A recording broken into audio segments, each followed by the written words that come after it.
ایک دکاندار عبد الرحمن نے ابھی اپنی دکان کھولی ہی تھی کہ ایک خاتون آئی اور بولی، بھائی صاحب یہ لیجئے آپ کے 10 روپے۔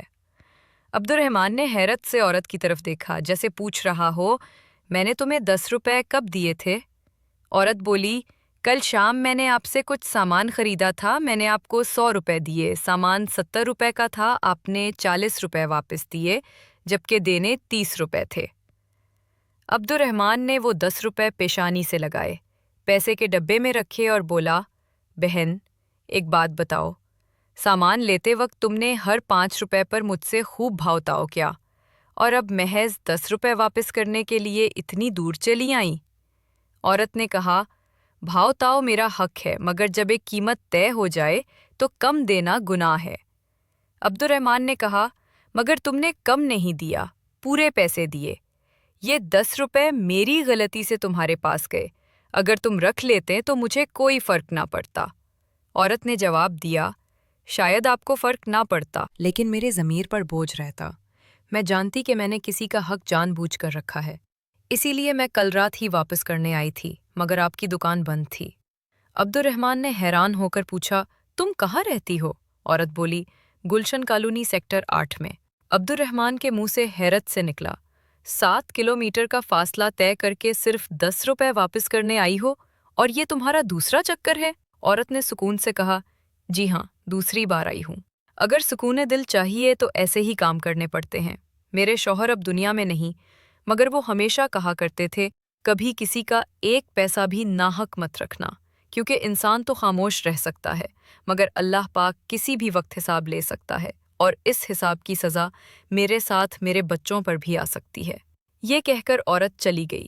عبد الرحمن نے فوراً کیش باکس سے 300 روپے نکالے، اپنے ملازم سے کہا، دکان کا خیال رکھنا، میں ابھی آتا ہوں۔ وہ قریب ہی ایک اور دکاندار فراز کے پاس گیا اور بولا، یہ لو تمہارے 300 روپے، کل جب تم سامان لینے آئے تھے میں نے تم سے زیادہ پیسے لے لیے تھے۔ فراز ہنس کر بولا، اگر زیادہ لے لیے تھے تو واپس کر دیتے جب میں دوبارہ آتا، اتنی صبح صبح آنے کی کیا ضرورت تھی؟ عبد الرحمن نے کہا، اگر میں تمہارے آنے سے پہلے مر گیا تو تمہیں تو پتہ بھی نہ چلتا کہ تمہارے پیسے میرے پاس ہیں، اسی لیے لوٹا دیے۔ کبھی نہیں پتا کہ اللہ پاک کب حساب لے لے اور سزا میرے بچوں کو نہ بھگتنی پڑے۔ یہ سن کر فراز خاموش ہو گیا، اس کے دل میں ایک زخم جاگا۔ 10 سال پہلے اس نے ایک دوست کاشف سے 3 لاکھ روپے قرض لیے تھے۔ اگلے دن ہی کاشف کا انتقال ہو گیا۔ کاشف کے گھر والوں کو اس قرض کا علم نہ تھا تو کسی نے تقاضا نہیں کیا۔ لالچ میں آ کر فراز نے کبھی خود بھی واپس نہیں کیا۔ آج کاشف کا گھرانہ غربت میں زندگی گزار رہا تھا۔ بیوہ عورت گھروں میں نوکریاں کر کے بچوں کو پال رہی تھی اور فراز ان کا حق دبائے بیٹھا تھا۔ عبد الرحمن کے الفاظ اللہ پاک کسی بھی وقت حساب لے سکتا ہے فراز کے دل و دماغ میں گونجنے لگے۔ 2-3 دن کی بے چینی کے بعد فراز کا ضمیر جاگ اٹھا۔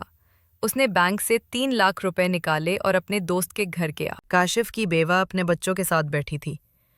فراز نے اس کے قدموں میں گر کر معافی مانگی۔ 3 لاکھ روپے اس کے لیے بہت بڑی رقم تھی۔ اس کی آنکھوں سے آنسو بہنے لگے اور اس نے فراز کو دعائیں دیں۔